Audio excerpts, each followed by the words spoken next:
హే నిజామాబాద్ కి నమస్తే. నేను మీ సాయి. మార్నింగ్ కాఫీ కార్యక్రమానికి స్వాగతం.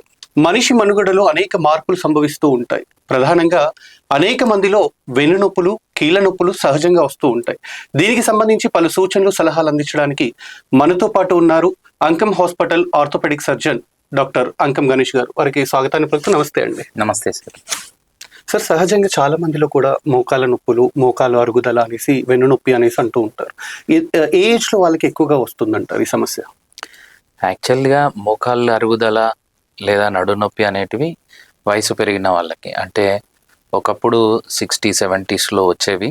ఇప్పుడు అది కొంచెం ఎర్లీగా రావడం స్టార్ట్ అవుతుంది. అరౌండ్ 45 to 50 ఆ టైంలో వస్తుంది.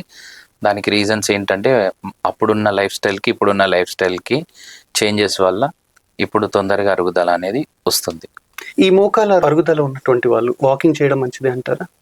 వాకింగ్ చేయడానికి ఏమి ఇబ్బంది లేదండి. కాకపోతే ఆ మోకాలకు కావాల్సినంత స్ట్రెంథనింగ్ ఎక్సర్సైజెస్ గనక చేసుకుంటే, అరుగుదలకి కారణంగా ఉండేటటువంటి ఎక్సర్సైజులు మనం చేసుకోగలిగితే గనక వాకింగ్ సునాయాసంగా చేసుకోవచ్చు. దానికి ఏమి ఇబ్బంది లేదు.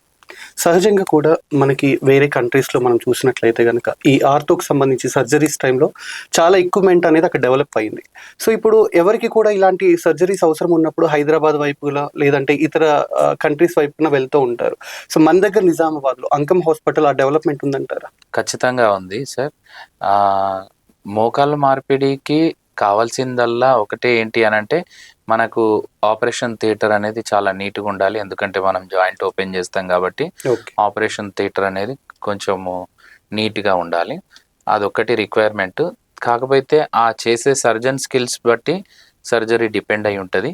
ఆ సర్జరీ తర్వాత వాళ్ళు చేసేటటువంటి ఫిజియోథెరపీ మీద మళ్ళీ డిపెండ్ అయి ఉంటుంది. సో అక్కడ మనకి ఎక్విప్మెంట్ అని అంటే రోబోటిక్కి మాన్యువల్కి మాత్రమే చేంజ్ ఉంటుంది తప్పితే వేరే పెద్ద డిఫరెన్సెస్ ఏమి ఉండవండి. అంకం గణేష్ గారుగా మీరు ఇప్పుడు దాకా ఎన్ని సర్జరీ చేసి ఉంటారు?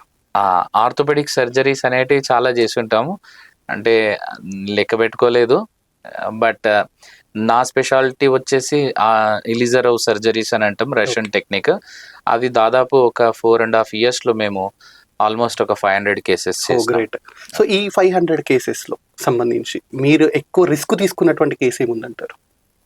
రిస్క్ తీసుకునే కేసెసే ఎక్కువ ఉంటాయి. ఎలిజరవ్ అనే సర్జరీ చేయాలి అని అంటే, అన్లెస్ యాక్చువల్గా ఇక్కడ మీకు ఇంకొకటి చెప్పాలి ఏంటి అని అంటే, ఎనీ ఫ్రాక్చర్కి ఏ ఫ్రాక్చర్నైనా మనం ట్రీట్మెంట్ చేయాలనుకుంటే starting from non operative method అని అంటాం, అంటే కన్జర్వేటివ్ మెథడ్ అంటాం కదా.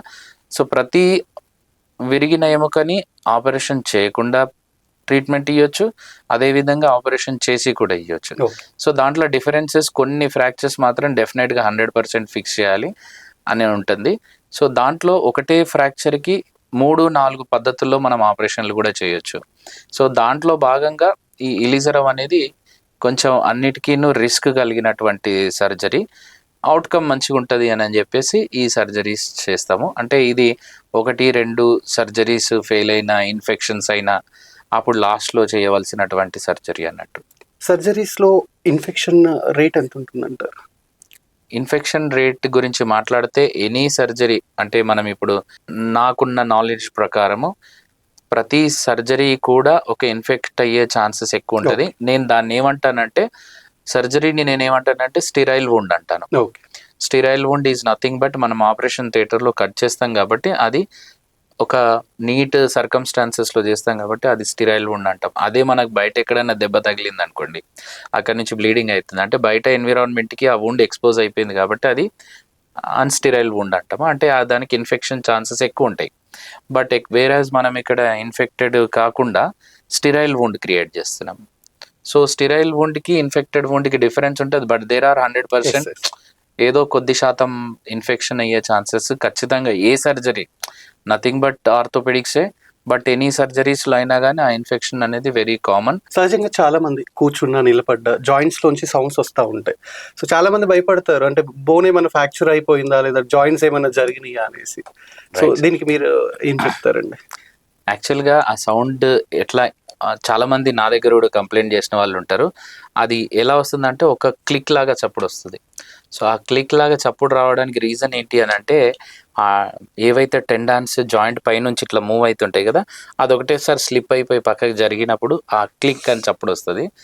ఆ చప్పుడు అనేది కామన్గా వస్తూ ఉంటుంది, కానీ జనాలు దాన్ని చూసి భయపడిపోతారు, అయ్యో నాకు చప్పుడు వస్తుంది లేకపోతే ఇంకేమో అయింది అని చెప్పి అంటారు. అయితే అక్కడ ఈవెన్ మోకాళ్ళ అరుగుదలలో కూడా అట్లాంటి చప్పుడులు వస్తాయి, ఏదైనా ఫ్రాక్చర్ ఉన్నప్పుడు కూడా అట్లే వస్తాయి. సో కామన్గా అందరికి అర్థమయ్యేది ఏంటి అని అంటే ఏదో ప్రాబ్లం ఉంది అని ఉంటారు. కాకపోతే ఆ క్లిక్ చప్పుడులో డిఫరెన్స్ ఉంటుంది. సో ఆ డిఫరెన్స్ ఏదైతే మీరు అడిగారు కదా, అది జస్ట్ గ్లైడ్ అవుతూ పోతుంటుంది అన్నట్టు ఆ టెండర్. సో దానివల్ల వచ్చే చప్పుడుని క్లిక్ అనే చప్పుడు వస్తుంది. సో దాన్ని అందరూ కూడా మోకాలు అరిగినట్టుగానే అపోహగా తీసుకుంటారు, బట్ అరుగుదలకు వచ్చే సౌండ్ కొద్దిగా డిఫరెంట్గా ఉంటుంది. ఆర్థరైటిస్ అనేది ఎవరికి ఏ వయసులో వారికి ఎక్కువ వస్తుందంటారు? ఆర్థరైటిస్ యూజువల్గా మేము చదువుకున్నప్పటి నుంచి కూడా అరౌండ్ 55-60 ఇయర్స్ ఆర్ ఎబోవ్ వాళ్ళకి స్టార్ట్ అవుతుంది ఎర్లీ ఆర్థరైటిస్, అప్పుడు వస్తుంది అని అంటుండే. ఓల్డ్ ఏజ్ పీపుల్ అంటే మనకు ఒక 2-3 జనరేషన్స్ ముందు వారికి ఆ టైంలో వచ్చేది. ఇప్పుడు వచ్చే జనరేషన్లో వాళ్ళకి 45లోనే స్టార్ట్ అవుతుంది. సో దానికి రీజన్ మన లైఫ్ స్టైల్ అట్లా చేంజ్ అవుతూ వస్తుంది కాబట్టి సో జాయింట్స్ కూడా అంత తొందరగా అరుగుదలకి ఇది అవుతున్నాయండి. గతంలో మేము మీ హాస్పిటల్ ఒక పేషెంట్ని మాట్లాడిచ్చే ప్రయత్నం చేసినప్పుడు తనకి ఆల్రెడీ ఒక 4-5 హాస్పిటల్స్కి వెళ్ళిన ఆపరేషన్స్ ఫెయిల్ అయినాయి అనేసారు. సో అలాంటి టైంలో అంకమ్ హాస్పిటల్ గురించి తెలుసుకొని మీ దగ్గరకు వచ్చినప్పుడు ఎలాంటి కోత లేకుండా ఇన్ఫెక్టెడ్ అయినటువంటి కాలికి కూడా మీరు ట్రీట్మెంట్ చేశారు అని చెప్పారు. అది ఎలా పాసిబుల్ అయింది? నా పేరు వెంకయ్య, నేను గూడూరు నుంచి వచ్చాము, తిరుపతి జిల్లా. ఆపరేషన్ చేపిస్తే 5 సార్లు చేపిస్తే 5 సార్లు ఫెయిల్ అయ్యి. ఇంతకుముందు ఎప్పుడైనా నడిచారా మీరు? నడవల్ల. ఎన్ని ఇయర్స్ అవుతుంది నడవడం? 1 year అవుతుంది. 1 year నుంచి నడవల్ల. సర్జరీ ఎప్పుడైంది మీకు ఇక్కడ? శుక్రవారం. అంటే నిన్న సర్జరీ అయింది, ఇలా నడుస్తున్నా. Okay, very good. యాక్సిడెంట్ జరిగింది. ఒక కాల్లో 2 ఎముకలు ఇరిగిపోయి ఒక ఎముక బయటకు వచ్చేసింది క్లియర్గా. యాక్చువల్గా అక్కడ డాక్టర్స్ ఫస్ట్ సర్జరీ చేసిన తర్వాత ఏమైందంటే ఫస్ట్ రాడ్ పెట్టారు. రాడ్ పెట్టినందువల్ల ఇన్ఫెక్షన్ అయింది. మళ్ళీ రాడ్ తీసేశారు, అది కూడా అవ్వలేదు. ఇంచుమించుగా 5 సర్జరీస్ చేశారు విత్ ఇన్ స్పాన్. ఇప్పటికి లాస్ట్ ఇయర్ అక్టోబరు, ఈరోజు వచ్చి సెప్టెంబరు, ఇంచుమించుగా 1 monthకి 1 year అవుతుంది. ఇంచుమించుగా 2 monthsకి ఒకసారి సర్జరీ అయింది. నేను చాలా భయపడ్డాను. మాకు సార్ గారు అన్ని విధాలుగా హెల్ప్ చేశారు. అంటే మా ప్రాబ్లం, మా సిచ్యువేషన్ అంతా అర్థం చేసుకొని ఆయనే చాలా మాకు హెల్ప్ చేసి మా నాన్నగారికి ఈ విధంగా నేను చూసిన నిత్యంగా ఆయన 1 year తర్వాత నడవడం ఇదే నేను చూశాను. ఇప్పటివరకు నేను అసలు చూడలేదు. ఇప్పుడు నేను చూసిన తర్వాత నాకు no words, strictly speaking. Actually thank you to Ganesh sir. నిజంగా మీకు చాలా థ్యాంక్ఫుల్ మేము. ఇప్పుడు ఇన్ఫెక్ట్ అయిన కేసెస్కి యూజువల్గా ఫ్రాక్చర్ అయ్యి ఇన్ఫెక్ట్ అయ్యి కొన్ని కేసెస్ ఫెయిల్ అవుతూ ఉంటాయి. ఎందుకంటే వారి శరీరతత్వం అయి ఉండొచ్చు, లేదా వాళ్ళు మెయింటైన్ చేసిన హైజీన్ అయి ఉండొచ్చు. సో దానివల్ల ఒకవేళ ఎముక అతుక్కోకుండా ఇన్ఫెక్షన్ కనుక అయితే మేము చేసేటటువంటి ట్రీట్మెంట్ రష్యన్ టెక్నాలజీ ఇలీజరవ్ అంటాము. ఇది ఇలీజరవ్ సర్జరీ. ఈ సర్జరీ ద్వారా మేము సర్జరీ చేసిన తర్వాత కోత లేకుండా, కుట్లు లేకుండా అని అంటాము. ఎందుకు అని అంటే ఈ సర్జరీకి యాక్చువల్గా కోసే అవసరం లేదు. ఈ బయట నుంచి కనబడే వైర్స్ ఉన్నాయి కదా, ఈ వైర్స్ని బోన్ త్రూ మేము పాస్ చేసి ఆ ఉన్న వైర్స్ అన్నిటిని కూడా ఇలా రింగ్స్కి కనెక్ట్ చేసి వాటిని టెన్షన్ చేసి వీటిపైన నిలబెడతాం. సో దీని అడ్వాంటేజ్ ఏంటి అని అంటే ఇన్ఫెక్షన్, లోపలున్న ఇన్ఫెక్షన్ కాస్త ఈ వైర్స్ త్రూ బయటకు వచ్చే ఛాన్సెస్ ఉంటుంది. సో ఆ వైర్స్ ఎక్కడి నుంచి అయితే బయటకు వస్తాయో అక్కడి నుంచి ఆ ఇన్ఫెక్షన్ అనేది డ్రైన్ అవుట్ అవుతుంటుంది. సో ఎప్పుడు కూడా ఇన్ఫెక్షన్ని క్లోజ్డ్ ప్రెమిసెస్లో ఇన్ఫెక్షన్ ఉంచితే ఎనీ ఇన్ఫెక్షన్ దాన్ని ఒక గుణం ఉంటుంది, దానికి ఎప్పుడు అది బయటకు వచ్చేసేయాలి అనే ఒక గుణంతోనే ఉంటుంది. సో అది ఎస్కేప్ అయ్యి ఎక్కడి నుంచి అన్నా డ్రైన్ అవ్వాలి అనే ప్రయత్నం చేస్తాను. సో క్లోజ్డ్ ప్రెమిసెస్ ఉన్నప్పుడు అది ఇంకెక్కడికో వెళ్ళిపోయి స్ప్రెడ్ అయ్యే ఛాన్సెస్ ఎక్కువ ఉంటాయి. సో అట్లా స్ప్రెడ్ అవ్వకుండా ఈ వైర్స్ త్రూ అది డ్రైన్ అవుట్ అవుతుంటుంది అన్నట్టు. అంటే దానికి ఒక వే దొరుకుతుంది కాబట్టి బయటకు వచ్చి ఆ ఇన్ఫెక్షన్ ఆపగలుగుతుంది అన్నట్టు. అంటే అక్కడ ఎంత ఇన్ఫెక్షన్ ఉందో అదంతా బయటకు వచ్చేసే ఛాన్సెస్ ఎక్కువ ఉంటాయి. సో మోర్ ఓవర్ ఈ సర్జరీ తర్వాత పేషెంట్ని యథావిధిగా నించోబెట్టి నడిపిస్తాం. సో ఆ నించోబెట్టి నడిపిస్తున్నప్పుడు ఏమవుతుందంటే అక్కడ ఉండే మూమెంట్ వల్ల, లోపల అయ్యే మూమెంట్ వల్ల అక్కడ ఉన్నటువంటి చీము ఏదైతే ఇన్ఫెక్టెడ్ ఉంటుంది కదా, సో అవన్నీ కూడా బయటకి డ్రైన్ అవుతూ ఉంటాయి. సో ఆ రకంగా ఈ సర్జరీ వల్ల, అంటే ఇన్ఫెక్టెడ్ కేసెస్కి ఈ సర్జరీ అనేది చాలా ఐడియల్ అన్నట్టు. మామూలుగా ఒక సర్జరీ అయిన తర్వాత పేషెంట్ ఎన్ని రోజుల్లో వాకింగ్ మూమెంట్ అనేది వస్తుందంటారు? నేను ఇందాక మీకు చెప్పాను, ఒక ఫ్రాక్చర్కి 3-4 రకాలుగా మనం ఆపరేషన్ చేయొచ్చు అని. సపోజ్ మనం ఏదన్నా దాంట్లో స్క్రూస్ వేసి, ప్లేట్ వేసి, స్క్రూస్ కనుక వేస్తే కనుక, సో వాటికి ఖచ్చితంగా ఒక 6 to 8 వీక్స్ వెయిట్ వేయొద్దు అని అడుగుతాం. ఎందుకంటే ఆ టైం లోపల యునైట్ అవుతుంది కాబట్టి వేయొద్దు అంటాం. బై ఎనీ ఛాన్స్ ఎర్లీగా, మనం తెలియకుండా ఎర్లీగా ఆ టైం కంటే ముందుగా మనం దానిపైన బరువు వేస్తే కనుక మన బాడీ వెయిట్ ప్రెషర్ అంతా ఆ స్క్రూస్ పైన పడేసరికి ఆ స్క్రూస్ లూజ్ అయితే యూనియన్ అవ్వనివ్వదు, మళ్ళీ ఆ విరిగిన ఎముకను అతుక్కోనివ్వదు.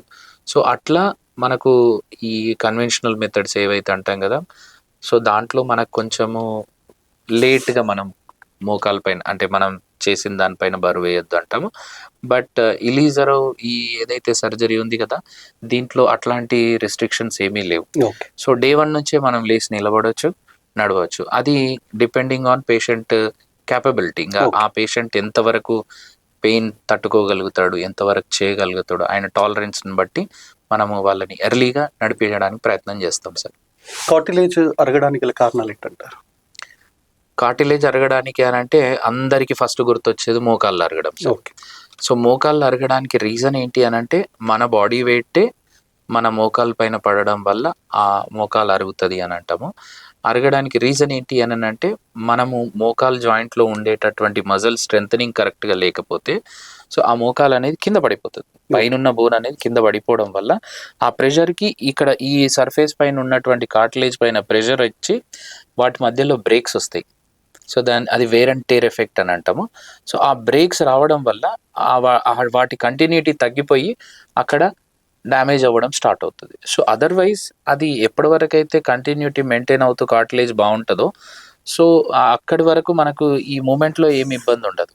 సో ఆ బ్రేక్స్ వచ్చినప్పుడు మోకాలు మడుస్తూ ఉన్న కొద్దీ ఆ బ్రేక్స్ అనేటివి ఇంకా ఎక్కువగా డిస్ట్రాక్షన్ అయ్యి దాని లోపల పెయిన్ అనేది స్టార్ట్ అవుతుంటుంది. సో అట్లా అవ్వడానికి రీజన్ ఏంటి అని అంటే, ఫస్ట్ రీజన్ ఏంటి అంటే, ఈ మోకాలు లోపల ఉన్నటువంటి గ్యాప్ తగ్గడానికి, ఈ మోకాలుకి అటాచ్డ్ ఉన్నటువంటి మజిల్స్ వీక్ అయితే ఆ ప్రెషర్ అంతా కింద ఉన్న బోన్ పైన పడ్డాం. సో దానివల్ల మోకాలు అరుగుతుంది.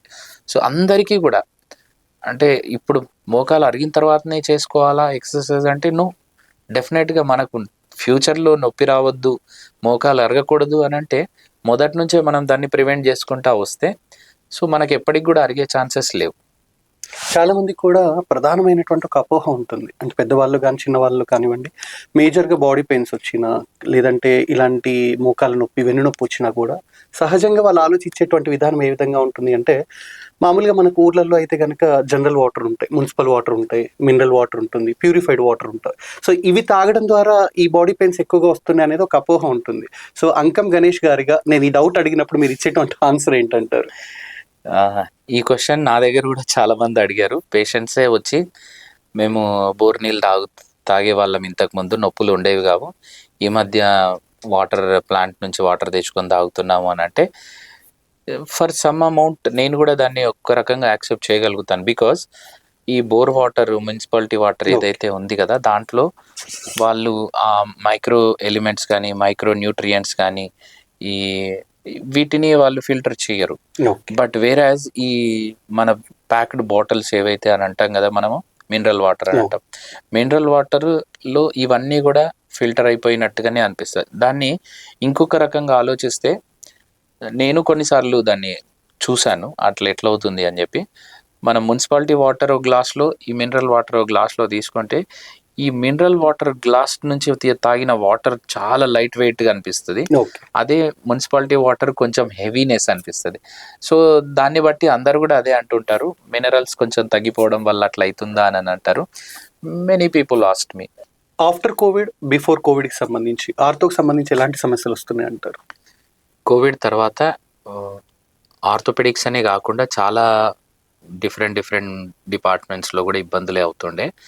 సో కోవిడ్లో బేసిక్గా ఏమవుతుండే అని అంటే, సెకండ్ వేవ్లో చాలామంది చనిపోయారు. చాలామంది చనిపోవడానికి రీజన్ ఏంటి అని అంటే, ఆ కోవిడ్కి ఉన్నటువంటి తత్వం వల్ల, వైరస్కి ఉన్న తత్వం వల్ల, కోవిడ్ వైరస్ చేసేటటువంటి బ్లడ్ క్లాట్స్ మనకు లంగ్స్లో క్లాట్ అవ్వడం వల్ల అక్కడ ఆక్సిజన్ పర్సంటేజ్ తగ్గిపోయి అట్లా చాలామంది పేషెంట్స్ కోవిడ్లో మనం లాస్ అయ్యాము. సో అది మేజర్ వెజల్స్ని బ్లాక్ చేసిందా అని అంటే డెఫినెట్లీ కాదు.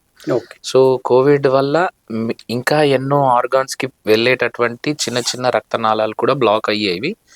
బట్ వాటి ప్రజెంటేషన్ చాలా లేట్గా అవుతుంది. సో ఇప్పుడు మేజర్గా వచ్చే వెజల్స్ లంగ్స్ హార్ట్ దగ్గర ఉండే కాబట్టి అవి తొందరగా మనకు క్లినికల్ పిక్చర్ చూపించాయి. కానీ ఇవి చిన్న చిన్న వెజల్స్ అనేటువంటి లివరే కావచ్చు, పక్కన ఉండే కిడ్నీసే కావచ్చు, లేదా ఇంటెస్టైన్లోనే కావచ్చు. సో వీటన్నిటిలో కూడా కొన్ని క్లాట్స్ వల్ల ఇన్ఫాక్ట్స్ వచ్చి అక్కడ కూడా ఇబ్బందులు స్టార్ట్ అయ్యాయి. సో అదే విధంగా ఇక్కడ మనకు బోన్స్ దగ్గరకు వచ్చేసరికి బోన్లో ఉండేటటువంటి రక్తనాళాలు బ్లాక్ అవడం వల్ల ఈ ఫీమర్ బోన్ అంటాం కదా, ఫీమర్కి ఉండేటువంటి బాల్కి ఉండేటటువంటి రక్త సరఫరా అనేది మనకి ఇక్కడ ఇంకొకటి చిన్న చమత్కారం ఏంటి అని అంటే మనకు హార్ట్ ఇక్కడ ఉంటుంది. సో బ్లడ్ ఇటు నుంచి కిందికి వెళ్తూ ఉంటుంది, రైట్?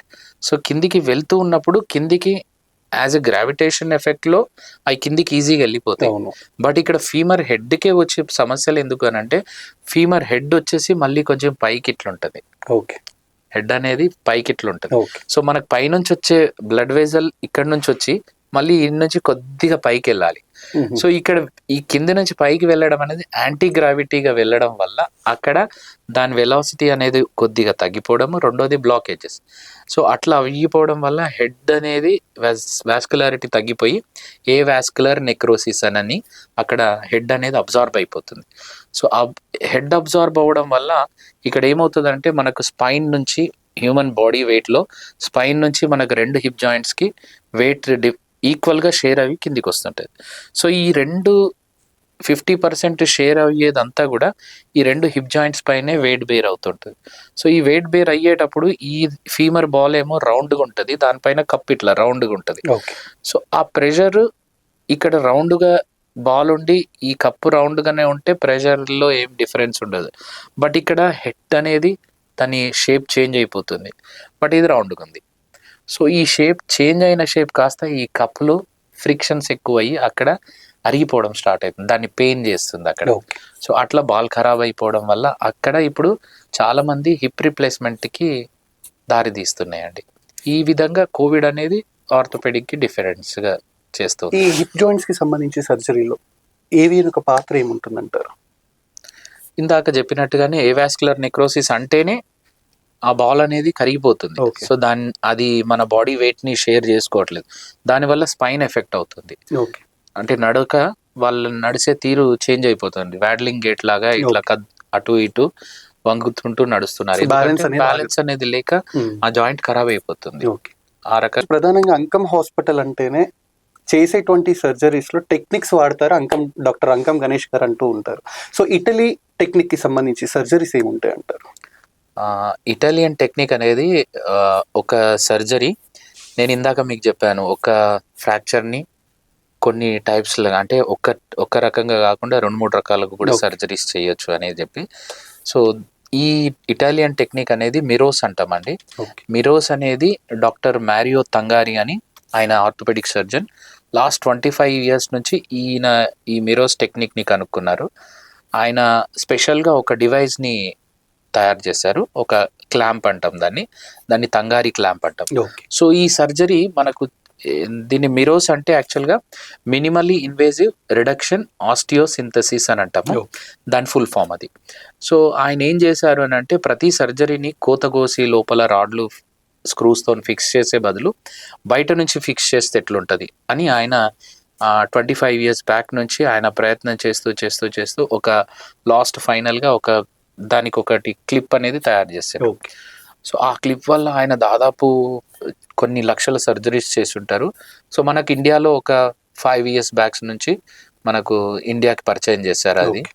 ఆ సర్జరీ ఏంటి అని అంటే కోత కొయ్యకుండా కుట్లు వేయకుండా ఆ వైర్స్ని లోపలికి పాస్ చేసి ఫ్రాక్చర్ని రెడ్యూస్ చేసి పాస్ చేసి ఆ 2 వైర్స్ ఆ ఫ్రాక్చర్ని అట్లే స్టేబుల్గా ఉండడానికి ఆ క్లాంప్తోని బయట క్లాంప్ చేస్తాడు అన్నట్టు. సో దానివల్ల ఏంటి అని అంటే మనకు ఎర్లీగా అంటే మనకు సర్జరీ అయిన తర్వాత రెస్ట్ తీసుకునే అవసరం ఉండదు, ఎందుకంటే ఎక్కడ కోత ఉండదు, కుట్లు ఉండదు.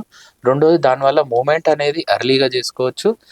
సో ఇవన్నీ పక్కన పెడితే మనకి ఇండియన్ మెంటాలిటీలో యూజువల్గా ఏమంటారంటే ఆపరేషన్ అయింది, నా కాల్లో రాడుంది, అని ఒక అపోహ ఆపరేషన్ ఉంటుంది. అయింది, ఉమ్, నా చేతిలో ఒక రాడ్ ఉంది, అవును. నేను ఆ పని చేయకూడదు, ఈ పని చేయకూడదు, 2 సంవత్సరాల తర్వాత దీన్ని తీసేసుకోవాలి. సో వాళ్ళ భయం అట్లా ఉంటుంది, అంటే ఇదేదో ఫారెన్ బాడీ లోపల ఉంది అని అనుకుంటారు. అవును. సో ఆ తీసేటప్పుడు కూడా సేమ్ యాజ్ ఇట్ ఈస్గా మళ్ళీ పూర్తిగా ఆపరేషన్ చేసి కోత కోసి మొత్తం ఓపెన్ చేసి తీసి మళ్ళీ వాళ్ళ అపోహ ఏముంటుందంటే మళ్ళీ అంతే వెయిట్ చేయాలి, రెస్ట్ తీసుకోవాలి, నేను పనికి దూరంగా ఉంటాను. సో ఈ మెంటాలిటీ కొంచెం మన దగ్గర ఇండియన్ మెంటాలిటీ కొద్దిగా. సో ఈ మెథడ్ వల్ల ఈ క్లాంప్స్ అనేటివి ఒక 2 months అంటే అతుక్కోగానే 2 months ఆర్ 3 months ఆ క్లాంప్ తీసేసి ఆ వైర్లను లాగేసేస్తే అక్కడ మనకి ఏమీ ఇబ్బంది ఉండదు.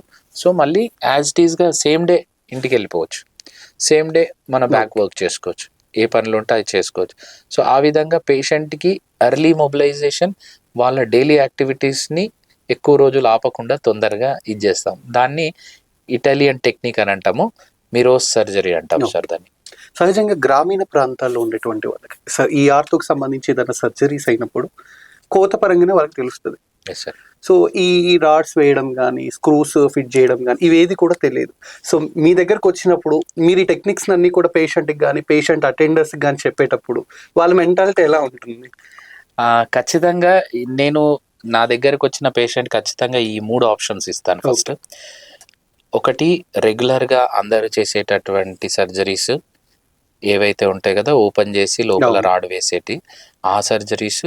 రెండోది non invasive technique or minimal invasive technique, అంటే తక్కువ కోత, తక్కువ ఈ దీంట్లో చేసేటటువంటి సార్. ఈ ఆప్షన్స్ 3 ఇస్తాను వాళ్ళకి. 3 ఇచ్చి 3 వల్ల ఉండే బెనిఫిట్స్ వాళ్ళకి చెప్తాము, 3 వల్ల ఉండే కాంప్లికేషన్స్ చెప్తాను.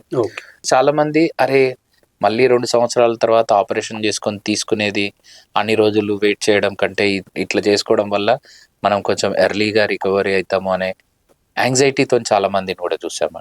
రీజనరేటివ్ ట్రీట్మెంట్కి సంబంధించి ఎంత మటుకి పనిచేస్తుంది అంటారు? సో దానికి ఎస్ఆర్ నో అంటే మీ సమాధానం ఏంటి? ఎస్ అనే చెప్తాను.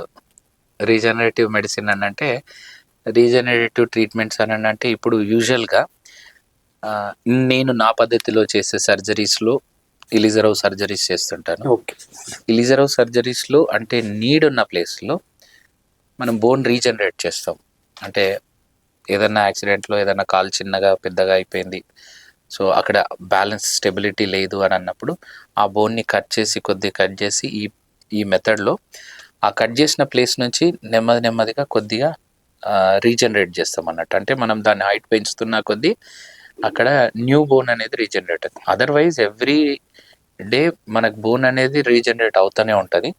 సో అట్లా మనం రీజనరేట్ చేయొచ్చు. బట్ ఇక్కడ ఇంకొక రకంగా ఆలోచిస్తే మీరు మోకాల అరుగుదలలో కానీ లేకపోతే ఇంకేదన్నా విషయంలో కానీ రీజనరేటివ్ మెథడ్ అని అంటే కొందరు పిఆర్పి ఇంజెక్షన్స్ చేస్తుంటారు మోకాల లోపల, కొందరు గుజ్జు పెరిగేయడానికి ఇంకో కొన్ని ఇంజెక్షన్స్ చేస్తుంటారు. సో ఆ మెథడ్స్, ఆ పద్ధతులు, మెథడాలజీ ఉంది, కానీ ఎవరు ఇంట్రెస్ట్ వాళ్ళది కాబట్టి. సో కొంతమంది ఓన్లీ పిఆర్పిస్గా ప్రాక్టీస్ చేస్తుంటారు, కొంతమంది ఇంకా వేరే అదర్ మెథడ్స్లో రీజనరేట్ చేయడానికి ప్రయత్నం చేస్తుంటారు. సో చాలా హాస్పిటల్ తిరిగినటువంటి ఒక పేషెంట్ని మేము మాట్లాడిచ్చే ప్రయత్నం చేసినప్పుడు, వేరే హాస్పిటల్స్ వెళ్ళినప్పుడు ట్రీట్మెంట్ చేయించుకునే సందర్భంలో టోటల్ ఇన్ఫెక్టెడ్ అయినటువంటి లెగ్గే తీసేయాలి అని చెప్పారంట. సో మన దగ్గరికి వచ్చిన తర్వాత ఫుల్ ట్రీట్మెంట్ ఇచ్చారు. సో అది ఎలా పాసిబుల్ అయింది? నా పేరు జ్ఞానేశ్వర్, గట్కేశ్వర్, హైదరాబాద్లో ఉంటాను నేను.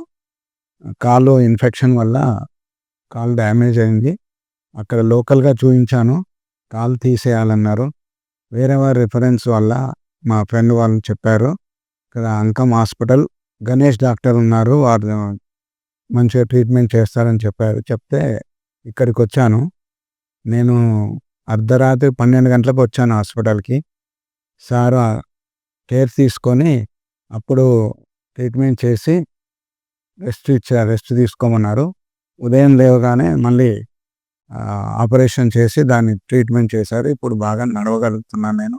నాకు బాగా మంచి హాస్పిటల్లో కూడా మంచిగా ఫెసిలిటీ బాగుంది, అందరూ కేర్ తీసుకొని బాగా చేశారు. పేషెంట్ రావడం ఎలా జరిగింది అంటే, ఆయనది మడిమ బోన్ అంటాం కదా, కాల్కేనియం బోన్, మడిమ దగ్గర ఉన్నటువంటి బోన్ అనేది ఇన్ఫెక్ట్ అయిపోయి అక్కడ కాలంతా బ్లాక్ అయిపోయి, ఇంకా మిగతా హాస్పిటల్స్లో అంటే వాళ్ళు చూయించుకున్న హాస్పిటల్లో యాంపిటేషన్ బెటర్ ఉంటుంది, ఓకే ఎందుకంటే ఆయనకు షుగర్స్ కంట్రోల్లో లేకుండే. ఓకే సో యాంపుటేషన్ అనేసరికి ఎవరికి కూడా మన పార్ట్ని తీసేయాలని అంటే ఎవరికి రిస్క్ ఇష్టం ఉండదు, ఎవరికి ఇష్టం ఉండదు Yes. కదా. సో కొద్దిగా భయపడి కాపాడగలుగుతుందా అనే ఒక క్వశ్చన్ తోని నా దగ్గరికి వచ్చారు. Okay. అంటే ఆ క్వశ్చన్ అడిగారు, సార్ అందరు తీసేయాలంటున్నారు, మీరేమన్నా ప్రయత్నం చేస్తారా, ఓకే అంటే నా కాల్ని కాపాడే ప్రయత్నం ఏమైనా Okay. చేస్తారా అని అంటే ఒకటే క్వశ్చన్, మీకు ఇచ్చిన లాస్ట్ ఆప్షన్ యాంపుటేషన్, బట్ మీరు నన్ను అడగడం కాపాడడానికి మీరు అడుగుతున్నారు కాబట్టి నేను ప్రయత్నం చేస్తాను, బట్ ఎంతవరకు అనేది నేను కూడా గ్యారంటీ ఇవ్వను, బట్ మేము ప్రయత్నం ప్రయత్నం అయితే చేస్తాం. చేస్తారు. ఓకే సో మేము టేకప్ చేసినాం కేసు. అన్కంట్రోల్ షుగర్స్ ఉండే, అసలు షుగర్స్ కంట్రోల్లో లేవు, కాలంత ఇన్ఫెక్ట్ అయిపోయింది, ఓకే బ్లాక్ అయిపోయింది. సో ఆ ఏదైతే ఇన్ఫెక్టెడ్ బోన్ ఉంది దాన్ని అంతా తీసేసి క్లీన్ చేసి చాలాసార్లు వాష్ చేసి అక్కడ ఓజోన్ డ్రెస్సింగ్స్ చేసాం మేము. ఓజోనేటెడ్ వాటర్తోని డ్రెస్సింగ్స్ చేసి ఆ డ్రెస్సింగ్ రోజును అక్కడ ఇన్ఫెక్టెడ్ మెటీరియల్ తీసేసుకుంటూ వాక్యూమ్ అసిస్టెడ్ క్లోజర్ డ్రెస్సింగ్ అని వ్యాక్ డ్రెస్సింగ్స్ పెట్టి ఓకే ఓజోన్ వాష్ చేసుకుంటూ వ్యాక్ డ్రెస్సింగ్స్ పెట్టుకుంటూ మేము అక్కడ ఉన్నటువంటి ఇన్ఫెక్షన్ అంతటిని కూడా లాగేసినాం. ఓకే అక్కడ ఇన్ఫెక్షన్ అంతా క్లియర్ అయిపోయిన తర్వాత రెడ్ కలర్గా మన గ్రాన్యులేషన్, అంటే అక్కడ సర్క్యులేషన్ పెరిగిపోయింది. ఆ సర్క్యులేషన్ పెరిగిపోయిన తర్వాత ఆ వూండ్ని క్లోజ్ చేయడానికి స్కిన్ గ్రాఫ్ట్ వేసుకున్నాం. ఓకే స్కిన్ గ్రాఫ్ట్ వేసిన తర్వాత వూండ్ అనేది హీల్ అయిపోయింది, అంటే అక్కడ ఇన్ఫెక్షన్ రేట్ తగ్గిపోయి వూండ్ హీల్ అయిపోయింది. ఇది కొద్దిగా సమయం తీసుకొని చేసేటటువంటిది, ప్లస్ ఓపికతో చేసుకునేటటువంటిది. ఓకే పేషెంట్ అన్నిటికీ రెడీగా ఉండే. మేము మా ప్రయత్నం చేసి ఓజోన్ థెరపీ అని ఓజోన్ ట్రీట్మెంట్ చేసి వూండ్ ఇరిగేషన్స్ చేసుకొని ఆ తర్వాత స్కిన్ గ్రాఫ్ట్ చేసి పేషెంట్ని డిశ్చార్జ్ చేసినాము. చేసి 2 years అవుతుంది. ఇప్పటికీ షుగర్స్ కంట్రోల్లో ఉంచుకొని is happy now. So doctors అంటే కేవలం హాస్పిటల్స్లోనే కనపడుతూ ఉంటారు. సో పబ్లిక్లో చాలా డౌట్స్ ఉంటాయి. సో అలా పబ్లిక్లో నుంచి మేము మీ ఇంటర్వ్యూ చేస్తున్నప్పుడు కొన్ని పబ్లిక్ నుంచి కొన్ని ప్రశ్నలు మేము తీసుకోవడం జరిగిందనమాట. సో ఇప్పుడు నేను దాన్ని స్పీడ్గా మిమ్మల్ని అడుగుతాను, అదే స్పీడ్గా మీరు కూడా సమాధానాలు ఇవ్వాల్సి ఉంటుంది. సో అంకం హాస్పిటల్ గురించి చెప్పాలి అంటే మీరు ఏం చెప్తారు? Ankam hospital is best for all treatments. ఎలా చెప్పగలుగుతారు? నేను ట్రీట్మెంట్ ఇస్తాను కాబట్టి, నేను పేషెంట్కి ఏం అవసరమో అదే ట్రీట్మెంట్ చేస్తాను కాబట్టి. సో డాక్టర్ అంకం గణేష్ గారు ఓపీలో ఎలా ఉంటారు, ఓటీలో ఎలా ఉంటారు? యాజ్ ఇట్ ఈస్గా ఓపీలో ఎంత కూల్గా ఉంటానో ఓటీలో కూడా అంతే కూల్గా ఉంటాము. Patience is most important. Ankam hospital ఇప్పుడు దాకా ఉన్నటువంటి సక్సెస్ రేట్ ఎంత? I tell 99%. How? I know the patients. They are satisfied. Ortho సమస్యలకు ఎలాంటిదైనా కూడా పరిష్కారంలో అంకం హాస్పిటల్ అనేది ముందుంటుంది అని చెప్తున్నారు. అలాగే ఆర్థోకి సంబంధించి ఎలాంటి సమస్యలు ఉన్నా కూడా అంకం హాస్పిటల్ ట్రీట్మెంట్ కూడా అందుబాటులో ఉంటుంది అనేసి ఈరోజు ఈ మార్నింగ్ కాఫీ కార్యక్రమంలో పాల్గొన్నటువంటి డాక్టర్ అంకం గణేష్ గారు అంటూ ఉన్నారు.